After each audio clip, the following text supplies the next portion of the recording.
Dengue virus جو ہے نا یہ فلیوی وائرس کی وجہ سے ہوتا ہے، اور یہ ٹرانسمیشن اس کی جو ہیومن بینگز میں ہے نا یہ ہوتی ہے ماسکیٹو کے بائٹ کرنے سے۔ اور ماسکیٹو کی جو سپیشیز اس کو ٹرانسمٹ کرتی ہے وہ ایڈیز سپیشیز ہوتی ہے۔ اور جب یہ بلڈ سٹریم میں پہنچتا ہے تو بلڈ سٹریم میں یہ تقریباً 2 سے 7 دن تک اس میں یہ سرکولیٹ کرتا رہتا ہے۔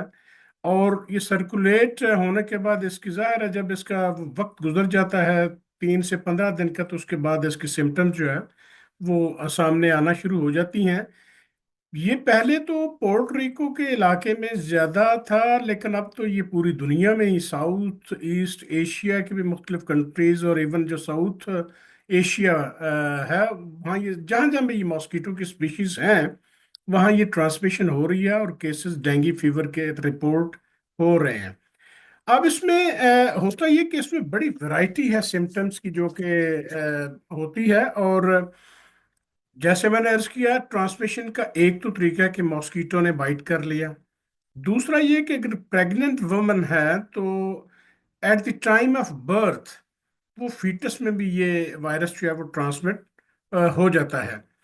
اور اس کی جو کیفیت ہے ظاہر ہے کہ فیورز ہیں، چلز ہیں، ہیڈک ہے، جو کہ دوسرے جو ملیریا ہوتا ہے اس میں بھی اس طرح کی بیماری ہوتی ہے، لیکن اس میں اس کی جو شدت ہے وہ بہت زیادہ ہوتا ہے۔ دوسرا کہ جب آپ آنکھ موو کرتے ہیں نا اپنی، تو وہ جو ریٹرو آربیٹل ایریا ہے نا اس میں پین محسوس ہوتی ہے جب آپ یہ آئی بال کو آئی کو موو کرتے ہیں۔ اور اس کے علاوہ آپ کے لمبر یعنی لو بیک پین جو ہے وہ ہوتی ہے۔ اور اسی طرح جیسے یہ ایڈوانس کرتی ہے انفیکشن تو اس میں باقی بھی مسلز انوالو ہو جاتے ہیں، اور بڑی شدید جو درد ہے مختلف جسم کے حصوں میں ہونا شروع ہو جاتی ہے۔ جسم جسے عام طور پر کہتے ہیں نا جسم ٹوٹتا ہے، تو وہ جسم کی ٹوٹن جو ہے نا وہ بڑھ جاتی ہے، بڑا انکمفرٹیبل پیشنٹ ہو جاتا ہے۔ اور آپ کی جو دل کی دھڑکن ہے وہ ریلیٹیولی سلو ہو جاتی ہے، جسے بریڈی کارڈیا بھی کہتے ہیں۔ آپ کی گردن میں اور آپ کے جو اس کے ارد گرد جو لمف نوڈز ہیں یا انگوائنل لمف نوڈز، آپ کی انگوائنل لمف نوڈ جو ہیں وہ بھی سوولن ہو جاتی ہیں۔ اور یہ ٹیمپریچر جو ہے یہ تقریباً اور باقی سمٹمز یہ اس وائرس کے ساتھ جو ہے نا اگر انفیکشن ہو جائے تو 48 سے 96 گھنٹوں تک یہ رہ سکتی ہیں۔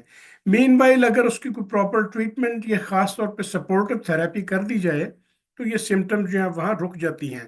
اب جو لیٹ اس کی جو کہنا جو کہ خطرناک اس کی علامات ہیں، ان علامات میں تو ایک تو یہ ہے کہ بڑی پروفاؤنڈ سویٹنگ ہوگی اور ہیمریجز ہونا شروع ہو جاتی ہیں۔ ہیمریجز جو ہیں وہ ظاہر ہے کہ اس میں آپ کی جو پلیٹلیٹ کاؤنٹ ہے نا وہ بہت کم ہو جاتی ہے، جس کی وجہ سے مختلف جگہ سے اس کی جو ہیمریجز جو ہیں وہ ہوتی ہیں، اور جسم کے اوپر ان ہیمریجز کے جو نشان ہیں وہ اس میں پڑ سکتے ہیں۔ اور نازیا ہے، ومیشن ہے، گیسٹرو انٹیسٹنل اپسیٹ ہے، پورا آپ کا اگر ڈائجسٹو ٹریکٹ جو ہے نا وہ ساری اس میں یہ مسائل نظر آ جاتے ہیں۔ اور اگر نیورولوجیکل سائنز ہوتی تو کم ہے، لیکن دیر آر چانسز کہ سیزرز ہو جائیں اور انسیفلائٹس ہو جائے، انسیفلوپیتھی ہو جائے۔ جہاں تک اس کی ڈائگنوسس کی بات ہے تو وہ سیرولوجیکل ٹیسٹنگ اس کی پاسبل ہے۔ اور اگر اینٹی باڈیز ڈینگی وائرس کے جو ہیں وہ اس میں سیرولوجیکل ٹیسٹنگ میں آ جائیں تو that is a positive testing, اور اس سے خاصی سپورٹ جو ہے نا وہ اویلیبل ہے۔ جہاں تک ٹریٹمنٹ کی بات ہے، جیسے میں نے عرض کیا کہ وہ سپورٹو تھراپی ہے، سمپٹومیٹک تھراپی ہے، کہ اگر بخار ہو گیا تو آپ اس کے لیے کوئی اینٹی پائریٹک دیں، اگر پینز ہو رہی ہیں تو اینالجیسک دیں۔ یہ اس طرح کی چیزیں آپ ابھی آج کل جو ٹریڈیشنل میڈیسنس سے بھی خاصا سپورٹو تھراپی کے حساب سے زور ہے، اور مختلف ڈاکٹرز نے ٹرائی کی ہیں کہ اس طرح کا کعوہ دے دیں۔ ڈیفینیٹلی اس میں ٹریڈیشنل وزڈم ہے اور ایویڈنس بیسڈ میڈیسن، آپ اس کو یہ کمپلیمنٹری میڈیسن آپ اس کو کہہ سکتے ہیں۔ جہاں تک اس کی پریونشن کا تعلق ہے تو پریونشن ماسکیٹو کی بائٹ ہی پریونٹ کرنی ہے، یہی سب سے بڑی پریونشن ہے۔ جہاں تک ویکسینز کی بات ہے، اس کے خلاف ڈینگی فیور کے وائرس کے خلاف جو ہے نا وہ ویکسینز تو بنی ہیں، لیکن ان میں کوئی اس طرح کی ویکسین جو کہ بڑی 100% پروٹیکشن دے رہی ہو وہ اس طرح کی کوئی رپورٹڈ نہیں ہے۔ یونائٹڈ اسٹیٹس میں جو ہے وہ CYD TDV ایک بچوں کے لیے اور اڈولسنٹس کے لیے ایک ویکسین اویلیبل ہے، اس کی بھی پروٹیکشن 100% نہیں ہے، لیکن ظاہر ہے وہ کم از کم اس کی جو سیویرٹی آف ڈیزیز ہے، سمٹمز ہے، وہ اس کا رسک جو ہے نا ہاسپٹلائزیشن کا وہ ریلیٹیولی کم ہو جاتا ہے۔